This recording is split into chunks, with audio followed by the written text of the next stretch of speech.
इय्याका नअबुदु व इय्याका नस्तईन।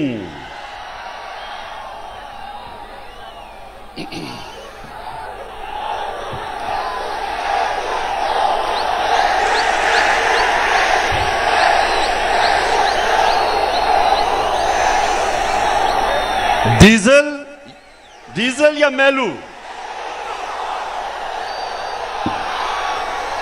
मेलू क्या है?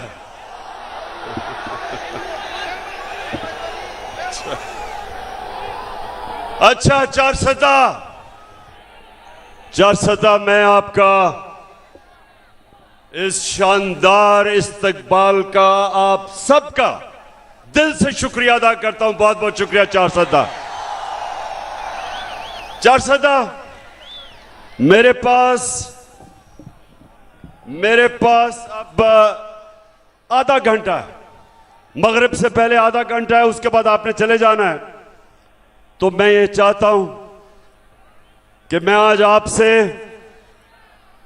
आधे घंटे में अपनी मुल्क का सूरत हाल रखूं और आप सबको तैयार करूं कि मेरी कौम ने जब मैं आपको कॉल दूंगा, चारसदा आपने मेरे साथ हकीकी आजादी के लिए निकलना है। तो सबसे पहले चारसदा, सबसे पहले मेरा ये ईमान है, मेरी सियासत नहीं, मेरा ईमान है कि वो कौम, मुसलमान कौम, जब तक ला इलाहा इल्लल्लाह का मतलब समझती नहीं और अपने दिल में ला इलाहा इल्लल्लाह को नहीं जानती, वो कौम हकीकी तौर पे आजाद नहीं हो सकती। जब तक वो जो अल्लाह से दावा करती है कि अल्लाह तेरे सिवा हम किसी के सामने नहीं झुकेंगे, ये दावा होता है आजादी का।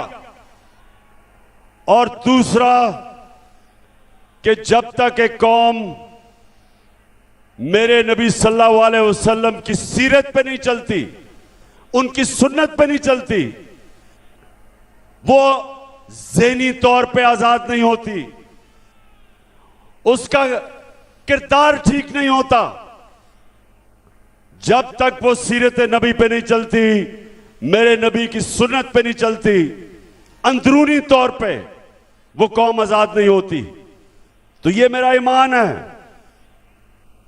कि हमने पाकिस्तानियों अपने आप को ला इलाहा इल्लल्लाह से आजाद करना है, किसी सुपर पावर की गुलामी नहीं करनी,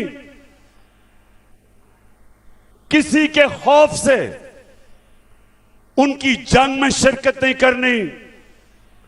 जो पख्तूनख्वा ने सबसे ज्यादा कुर्बानी दी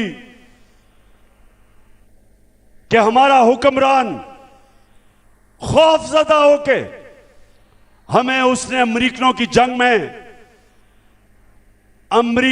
जंग में शिरकत करवा के 80,000 पाकिस्तानियों की कुर्बानी दी, जिधर पख्तूनख्वा ने सबसे ज्यादा कुर्बानी दी। तो जो मैं आजादी की बात करता हूं, हम फैसले अपने मुल्क के लोगों की मफादात के लिए करेंगे, अपनी कौम को किसी और मुल्क के फॉरेन पॉलिसी के लिए कुर्बान नहीं करेंगे। यह है आजादी। और दूसरी चीज, कुरान में अल्लाह कहता है जो लोग ईमान ले आए अल्लाह उनके खौफ दूर कर देता है। जो मेरे नबी सल्लल्लाहु अलैहि वसल्लम की सुन्नत पे चलते हैं, ज़हनी तौर पे आजाद हो जाते हैं, खौफ का बुत तोड़ देते हैं। और जब तक एक इंसान अपने खौफ के ऊपर काबू नहीं पाता, वो बड़ा इंसान नहीं बनता। यहां बड़े नौजवान हैं, नौजवानों,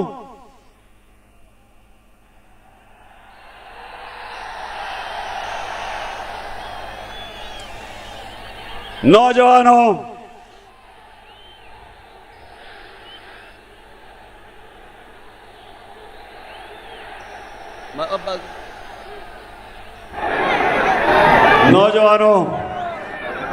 मैं जब क्रिकेट खेलता था,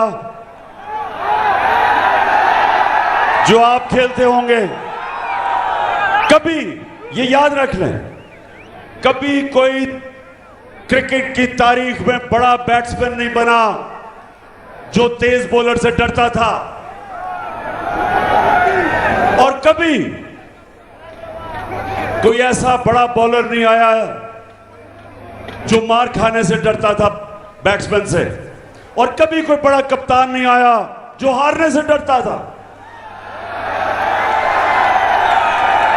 जो भी इंसान बड़ा इंसान बना है, अपने खौफ के ऊपर काबू पाता है। और मेरे नबी सल्लल्लाहु अलैहि वसल्लम ने मदीना की रियासत में वो लोग जिनकी हैसियत नहीं थी, उनको उन्होंने दुनिया की इमामत करवाई, उनके ये खौफ का बुत तोड़ा, पैसे का बुत तोड़ा, लालच का बुत तोड़ा, इंसानों को इकबाल का शाहीन बना दिया। तो ये सबसे पहले नौजवानों, मेरा पहला आज जो मैं आपके पास आया हूं, हमेशा ये मेरी बात याद रखना कि जब एक कौम उठती है, कौम का किरदार उठता है, कौम की परवाज उठती है, तो मुसलमान, जिस तरह अल्लामा इकबाल ने कहा, वो हमेशा वो उन उसूलों पे जाता है जो मदीना की रियासत पे मेरे नबी सल्लल्लाहु अलैहि वसल्लम ने जो उसूल बनाए थे। उन लोगों को उन्होंने, जिनको कोई पूछता नहीं था, उन्होंने दुनिया की इमामत की, और ये तारीख का हिस्सा है। तो मैं भी अपने पाकिस्तानियों, आपके पास जब ये बातें करता हूं तो इसलिए नहीं करता सियासत चपकाने के लिए, या आप सब जानते हैं इन्होंने इस्लाम को बेचने की दुकानें बनाई हुई हैं।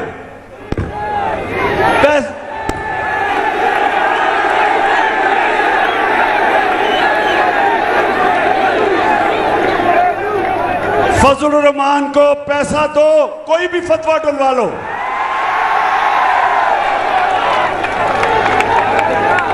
तो सबसे पहले ये जो मैं आपको हकीकी आजादी की बात करता हूं, इंशाअल्लाह इसी तरह हमारी कौम एक अजीम कौम बनेगी। दूसरी बात कि ये जो इंपोर्टेड हुकूमत एक साजिश के तहत इस कौम पे मुसल्लत की गई, दो मुकासद थे जो लेके आए, जिन्होंने अंदरूनी साजिश की और जो बाहर से अमरीकी की साजिश हुई। दो मकासद थे। वो ये चाहते थे अमेरिका कि यहां ऐसे हुक्मरान आए जो जब उनको हुक्म करें तो उनको जूते पॉलिश करें।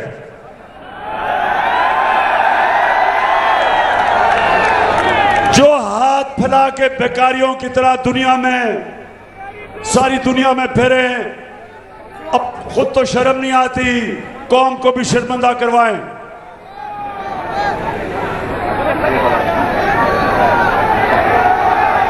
मैं जरा चारसदा, ये जरा आप स्क्रीन के ऊपर ये जरा देखें कि क्या ऐसा लीडर आ सकता है जो कि क्या इस सुने मैं सऊदी अरब से होके आया हूँ, मैं यूएई के होके, अभी मैं तुर्की होके आया हूँ, और मैंने उन भाइयों को कहा कि आप हमारे बड़े अजीम भाई हैं, हमेशा आपने हमारी मदद की। और मैंने यही कहा, जब मैं आया हूँ तो आप समझेंगे शायद ये मांगने आया है। मैं मांगने नहीं आया, लेकिन मजबूरी है। जिस तरह माजी में 75 साल में आपने हमारा हाथ बटाया है, आज हम समझ गए वो कहते हैं आज कि मैं मांगने के लिए, आज हम मैं मांगने के लिए नहीं आया, लेकिन मैं मजबूर हूं। आज हम किसी दोस्त मुल्क में जाते हैं तो वो कहते हैं कि आए हैं मांगने के लिए। अच्छा, अब एक और जरा देख लो, अब ये देखें कि शहबाज का बड़ा भाई अमेरिकी सदर के सामने जब उसको मिलने गया तो इसके बड़े भाई ने क्या किया, जरा ये भी जल्दी से देखें।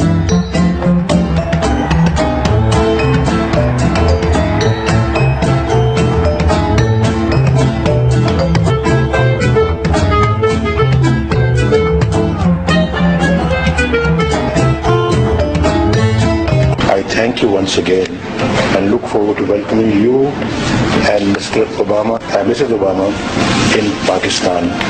And Keema and Dal is great. 410 सुन लिया। अमेरिकी सदर के सामने इतना खौफजदा कि कहीं गलती ना हो जाए, कि जिस तरह बच्चा हेडमास्टर के पास बैठा हुआ है गलती ना हो जाए, कि पढ़ के कह रहे हैं कि सदर साहब बहुत बहुत शुक्रिया आपका, पढ़ के कह रहा है। मैं ये आपको इसलिए कह रहा हूं कि ये अल्लाह ने हमारा जो मुल्क बनाया ला इलाहा इल्लल्लाह पे एक अजीम मुल्क बनाया था। इस तरह के लोगों ने आज इस कौम को दुनिया के सामने हमें शर्मिंदा करवाते। हरे पासपोर्ट की इज्जत नहीं, क्योंकि जो हुक्मरान अपनी कौम की इज्जत नहीं करते, दुनिया उसकी कौम की इज्जत नहीं करता। तो मेरी पाकिस्तानी और 410 नौजवानों, इंशाअल्लाह हमने इसी पाकिस्तान को एक अजीम कौम बनाना है, और इसी कौम को, यही पाकिस्तानियों को इंशाअल्लाह एक वो कौम बनाना है कि जब यहां 410 के नौजवान दुनिया में कहीं बाहर, कहीं भी बाहर जाएंगे, लोग उनको देख के कहेंगे कि ये पाकिस्तानी आ रहा है, ये है पाकिस्तानी। जिस तरह एक दफा जब पहली दफा मुसलमान ताजर गए इंडोनेशिया और मलेशिया, कोई मुसलमान फौज नहीं गई थी। मुसलमान ताजरों के किरदार को देख के, वो सादिक और अमीन थे, उनके किरदार को देख के इंडोनेशिया और मलेशिया के लोग मुसलमान हुए। वो इंशाल्लाह एक दिन आएगा कि मेरा जब पाकिस्तानी दुनिया में जाएगा, लोग कहेंगे ये देखे, ये है मुसलमान, ये है उम्मत नबी सल्लल्लाहु अलैहि वसल्लम की।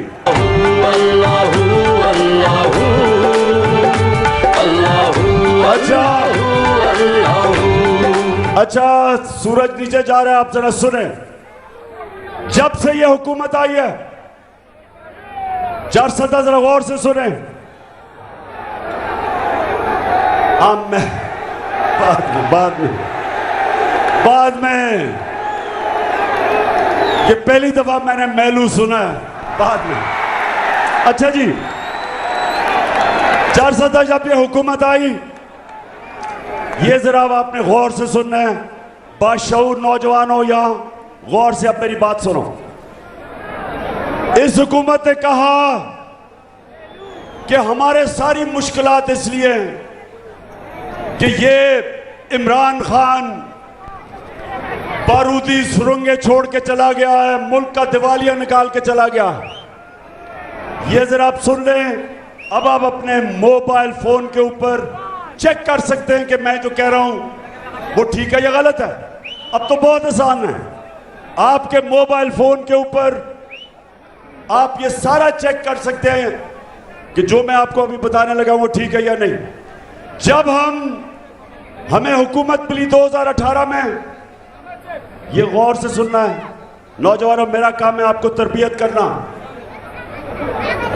जब हमें हुकूमत मिली, पाकिस्तान का जो खसारा था, बैरूनी खसारा, 20 अरब डॉलर, पाकिस्तान की तारीख का सबसे बड़ा खसारा।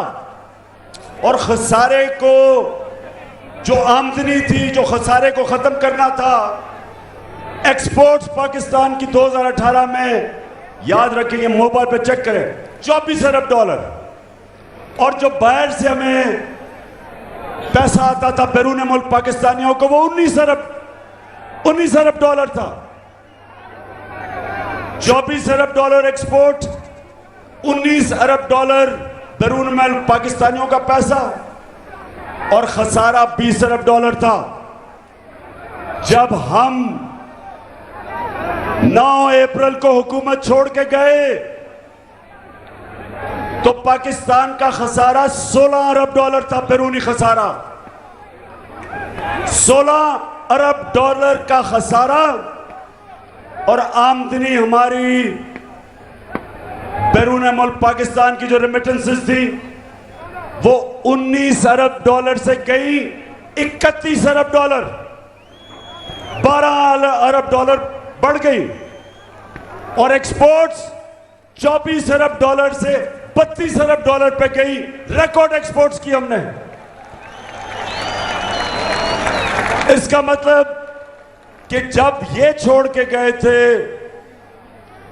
हमारा खसारा भी बढ़ा, हमारी आमदनी भी कम, और जो हमारे रिजर्व्स थे जो आपके रुपए को गिरने से रोकते हैं, हमारे रिजर्व्स जब ये छोड़ के गए थे 9 अरब डॉलर थे। हम जब छोड़ के गए थे, छोड़ के नहीं, जब हम वोट ऑफ नो कॉन्फिडेंस जब इन्होंने दर्ज करवाया तो 16 अरब डॉलर के रिजर्व्स थे। ये छोड़ के गए 9 अरब, हम 16 अरब के छोड़ के गए, यानी कि हम बेहतर माइशत छोड़ के गए। उसके बावजूद कि 2 साल सारी दुनिया में कोरोना की वबा थी, सारी दुनिया में जिसने तबाही मचाई, उसके बावजूद हमारी रिकॉर्ड एक्सपोर्ट्स, हमारी रिकॉर्ड रेमिटेंस, सबसे ज्यादा पाकिस्तान तारीख का हमने टैक्स का पैसा इकट्ठा किया, 6100 अरब रुपया रिकॉर्ड टैक्स कलेक्शन। 4 फसलें पाकिस्तान की पिछले हमारे 2 सालों में रिकॉर्ड 4 फसलों की पैदावार हुई। और सुने जरा, 4 सदा समझ रहे हो मैं क्या कह रहा हूं? हम वो पाकिस्तान छोड़ के गए साजिश से इन्होंने जब हमारी हुकूमत कराई तो 17 साल के बाद पाकिस्तान की जो माइशत थी, जो हमारी दौलत में इजाफा था, जो इकोनॉमिक ग्रोथ थी, वो 17 सालों के अंदर सबसे बेहतरीन परफॉर्मेंस हमारी आखिरी 2 साल गवर्नमेंट की थी। तब इन्होंने साजिश करके हमारी हुकूमत कराई, और जब से इन्होंने हुकूमत कराई है इन्होंने ये कहा कि जनाब बड़ी महंगाई कर दी। वो बिलावल कांपे टांगने वाली ने मार्च कर दी, फजलुर रहमान ने 2 धरने दे दिए महंगाई पे।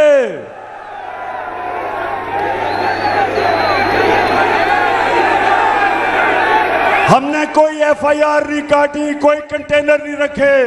मैंने तो बल्कि दावत दी कि आ जाओ इस्लामाबाद, अगर तुम्हें मुश्किल पड़े तो मैं तुम्हें खाना पीना भी पहुंचा दूंगा।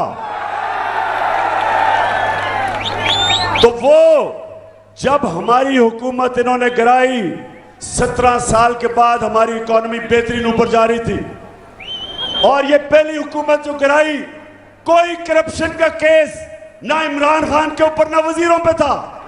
जब ये चोरों ने हमारी हुकूमत गिराई साजिश के तहत, और इन्होंने क्या किया, आते साथ ही अपने करप्शन के केसेस खत्म करने शुरू किए। नैब के अंदर अमेंडमेंट की, 1100 अरब रुपया जो अवाम का चोरी किया हुआ था वो इन्होंने माफ करवाना शुरू किया। अभी पता चला कि रमजान शुगर मिल शहबाज शरीफ की वो भी अब करप्शन का केस माफ हो रहा है। FIA के अंदर शहबाज शरीफ और इसके बेटे को सजा होनी थी। 16 अरब रुपया FIA का नौकरों के नाम पे लिया, जो FIA ने पकड़ा। 4 गवाह 2 महीने में मर गए। एक इन्वेस्टिगेटर एफआईए का वो मर गया, सब हार्ट अटैक से मर गए। और जब भी इन्वेस्टिगेशन होगी पता चलेगा कि वो हार्ट अटैक से ऐसे नहीं मरे, उनको मरवाया गया क्योंकि इसके केसेस थे। तो अपने तो इन्होंने केसेस माफ करवा दिए। कौम को क्या हुआ? 4 महीने के अंदर पाकिस्तानियों सुनो, हमारा रुपया गिरना शुरू हुआ। नो कॉन्फिडेंस जब थी तो 178 रुपए का डॉलर था, आज 236 रुपए पर डॉलर चला गया। 30%। 400 जरा नौजवानों समझो, आपकी दौलत में 30% कमी हुई है। 30% रुपया गिरा। हम सबकी दौलत में 30% कमी हुई, लेकिन ये चोरों की, जिनकी अरबों डॉलर मुल्क के बाहर पड़े हैं, इनकी दौलत में 30% इजाफा हुआ। इसलिए मैं आज अपनी सारी कौम को कह रहा हूं कि कभी मेरे पाकिस्तानियों, कभी उस जमात को वोट ना देना जिनके लीडरों के पैसे और जायदाद और बिजनेस मुल्क से बाहर हो। कभी उनको वोट ना दो, क्योंकि आज आपकी दौलत में कमी, रुपया गिर रहा है, 30% रुपया कम हुआ है, और इनका जो बाहर पड़ा हुआ पैसा है उसमें 30% इजाफा हुआ है। इसलिए मैं भी फैसला किया, इंशाल्लाह अगर अगली बारी दी अल्लाह ने, मैं किसी को, 410 सुनो जरा, मैंने किसी को वजीर नहीं बनाना जिसके पैसे और दौलत पाकिस्तान में से बाहर पड़े हों। जब तक एक सियासतदान के पैसे और दौलत मुल्क में नहीं पड़े, इसका मतलब वो पूरी तरह मुल्क से वफादार नहीं है। वो ये डर रहा है या तो चोरी का पैसा बाहर है, और या वो डर रहा है कि अगर मुल्क नीचे गया तो मेरा पैसा बाहर है, मैं बच जाऊंगा। मैं ये चाहता हूं कि जो भी अब क़यादत में आए उसका पैसा जीना मरना पाकिस्तान में हो, ताकि वो मुल्क के साथ ही नीचे जाए, वो लड़े अपने मुल्क के लिए। वक्त कम है, अब जरा सुने इन्होंने क्या किया जब से आए। हम जब सुने 400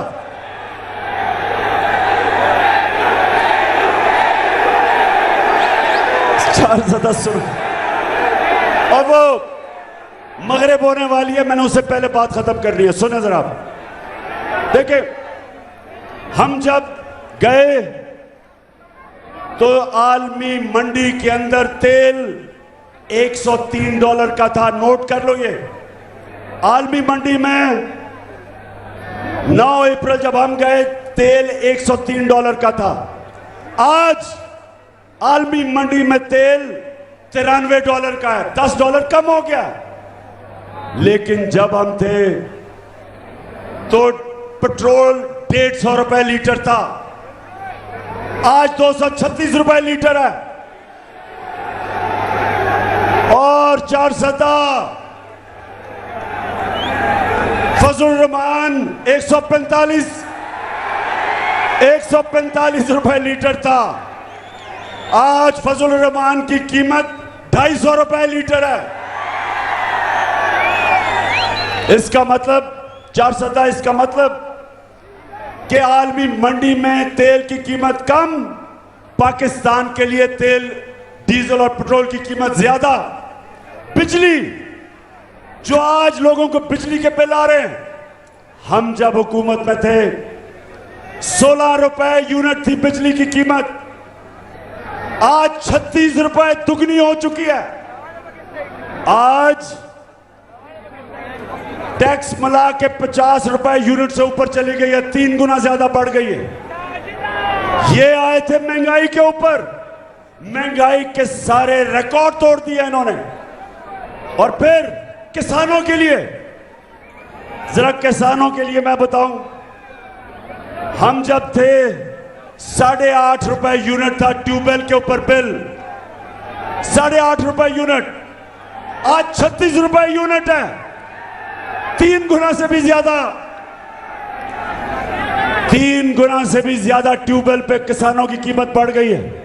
जो डीएपी था वो 8,000 रुपए, 8,000 रुपए पे था, अब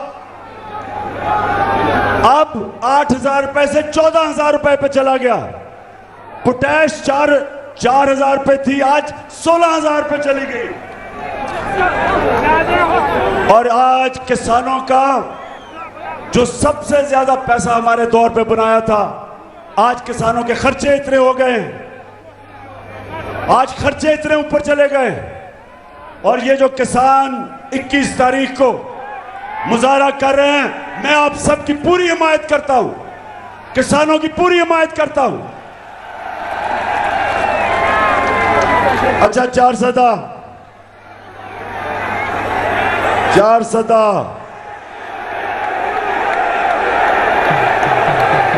मैला या डीजल, क्या बात कर रहे हो? अच्छा, 4 5 मिनट रह गए, सुने आप। हमने अपने मुल्क में गौर से जरा सुन लें, ये जो हुकूमत जिस तरफ जा रही है, आईएमएफ क्या कह रहा है, वर्ल्ड बैंक क्या कह रहा है, वो कह रहे हैं कि यह हुकूमत माइशत नहीं संभाल सकती। एक तरफ महंगाई इस्बान पे और दूसरी तरफ हमारी सनत, हमारी इंडस्ट्री नीचे जा रही है, इंडस्ट्री बंद हो रही है, बेरोजगारी बढ़ रही है, किसानों की वैसे मुश्किलात है। आईएमएफ और वर्ल्ड बैंक कह रहा है, मैं नहीं कह रहा, वो कह रहे हैं कि पाकिस्तान श्रीलंका की तरह जा रहा है या मुल्क में इंतशार होने वाला है। और इसलिए मैं आज पैगाम देना चाहता हूं इनको, इस इंपोर्टेड हुकूमत को, और जो भी इस इंपोर्टेड हुकूमत के पीछे खड़े हैं, सुन लें, पहले तो एक अच्छी भली हुकूमत जो 17 साल के बाद सबसे बेहतरीन परफॉर्मेंस दे रही थी, पहले तो साजिश के तहत उस हुकूमत को गिराया। जो जिम्मेदार हैं, ना ये कौम भूलेगी उनको और ना अल्लाह माफ करेगा। जो महंगाई में आज जो हमारी अवाम पिस रही है, आटा तकरीबन दुगना हो गया 5 महीने में। 50 किलो आटा जो होता था आज वो 100 रुपए से ऊपर कराची में चला गया। चावल दुगने हो गए हैं कीमत उनकी। जो आम आदमी के लिए सब्जियां 50% उनकी कीमत बढ़ गई। तो सारी कौम आज पूछ रही है, कौन है जिम्मेदार इसका? किसने इस कौम को गिराया? कौन नीचे लेके आया? किसने साजिश की? और मेरा पैगाम ये इंपोर्टेड हुकूमत को है कि आज अगर आप ये समझते हैं कि हरबे इस्तेमाल करेंगे, एफआईआर काटेंगे, हमारे कारकुनों के खिलाफ एफआईआर करेंगे, मीडिया का मुंह बंद करेंगे, चैनल्स के खिलाफ एक्शन लेंगे, अच्छे सहाफियों के खिलाफ उनके ऊपर जुल्म करेंगे ताकि मुल्क छोड़ के चले जाएं। मेरा आज इंपोर्टेड हुकूमत और जो लोग आपकी हिमायत कर रहे हैं सबको पैगाम है, आप जो मर्जी कर लें, ये अब मैच आप नहीं जीत सकते। ये मैच अब हार चुके हैं। जितनी देर आप इलेक्शन नहीं करवाएंगे, मुल्क की माइशत और तेजी से नीचे जा रही है। बाहर की दुनिया आपको पैसे देने के लिए तैयार नहीं है। सिंध के अंदर जो सैलाब आया, उमूमन सारी दुनिया आज मदद करे सिंध की, लेकिन सिंध में आसिफ जरदारी जब ऊपर बैठा है, कोई पैसे देने के लिए तैयार नहीं है। आसिफ जरदारी को पैसे देने का मतलब कि बिल्ले को दूध की हिफाजत। मैं वैसे आपको आज मैं चारसदा देख के आया हूं, सारा इलाका जो खास तौर पे मकई की फसल तबाह हुई, कई जगह गन्ने की फसल तबाह हुई, मैं खुद देख के आया हूं। इंशाल्लाह कल फिर मैं इंटरनेशनल टेलीथॉन कर रहा हूं, 10 अरब रुपया अल्लाह के फजल से इकट्ठा कर चुका हूं और पैसा इकट्ठा करूंगा। और इधर भी हम पैसा लगाएंगे और इंशाल्लाह सारे पाकिस्तान में जैसे जैसे पैसा आएगा मुतासरीन की मदद करेंगे। लेकिन अफसोस की बात यह कि जो ये चोर ऊपर बैठे हैं, कोई दुनिया में इमदाद करने के लिए इनको तैयार नहीं, क्योंकि सबको पता कि इनके अपना पैसा बाहर पड़ा है, अपना पैसा बाहर ले गए हैं और दुनिया को कहते हैं कि हमें पैसा दो। कोई पैसा नहीं देगी। हम इंशाल्लाह अपनी कौम से पैसा इकट्ठा करेंगे। और मैं दूसरी चीज इस हुकूमत को कहना चाहता हूं कि आपकी सारी कोशिश है कि ऑपोजिशन हमें दबाया जाए, मीडिया को दबाया जाए, लेकिन मुल्क के हालात आपसे संभाले नहीं जा रहे। मलाकंड के अंदर लॉ एंड ऑर्डर सिचुएशन शुरू हो गया। पख्तूनख्वा की पुलिस पूरी कोशिश कर रही है, लेकिन फेडरल गवर्नमेंट को अब सामने आना चाहिए और अपनी ड्यूटी पूरी करनी चाहिए, बजाय इसके कि सिर्फ कोशिश करें कि किसी तरह इमरान को दहशतगर्द बना दे या फलाना केस कर दे या जो भी केस कर दे। आपका काम है कि बड़ी यहां लोगों ने कुर्बानियां दी हैं, पख्तूनख्वा के लोगों ने बड़ी कुर्बानियां दी हैं, इसलिए आपकी जिम्मेदारी है कि लॉ एंड ऑर्डर सिचुएशन जो बिगड़ता जा रहा है, खास तौर पे हमारे कबायली इलाकों में और मलाकंड में, ये आपकी जिम्मेदारी है। और मैं आखिर में चारसदा, मैं आखिर में आपका दिल से शुक्रिया अदा करता हूं।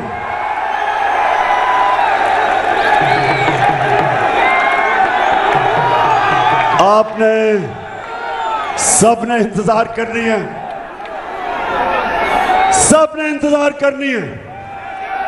ज्यादा दूर नहीं वो वक्त जब मैं अपनी कौम को एक कॉल दूंगा, और वो कॉल होगी सिर्फ एक मकसद के लिए कि इस दलदल से जिसमें हमारा मुल्क डूबता जा रहा है, इन चोरों के हाथ जो हमारा मुल्क दलदल में डूबता जा रहा है, सिर्फ एक रास्ता है इससे निकलने का, साफ और शफाफ इलेक्शन करवाए जाए।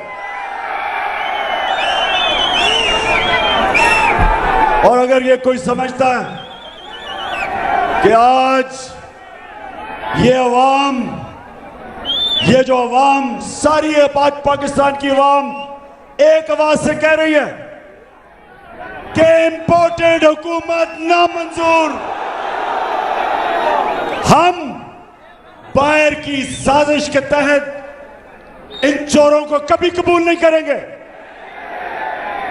एक आवाज से कौम कह रही है कि या एक पुरअमन इनकलाब को आने दो वोट के जरिए, जो हम पुरअमन जलसे करते हैं। हम एक पैगाम दे रहे हैं इन सबको कि वोट के जरिए तब्दीली आने दो, नहीं तो ये मुझे खौफ है। और वर्ल्ड बैंक भी ये कह रहा है, IMF भी ये कह रही है कि मुझे ये खौफ है कि जो अगर आपने पुरअमन इनकलाब का दरवाजा रोका तो वो इनकलाब आएगा यहां, जो गेम सबके हाथ से निकल जाएगी। वो इनकलाब आएगा जो मुल्क को नुकसान पहुंचाएगा। और इसलिए अभी भी वक्त है और एक ही रास्ता है साफ और शफाफ इलेक्शन का, और कोई दूसरा रास्ता नहीं है। और चार सदा आप वैसे इलेक्शन के लिए तैयार हो?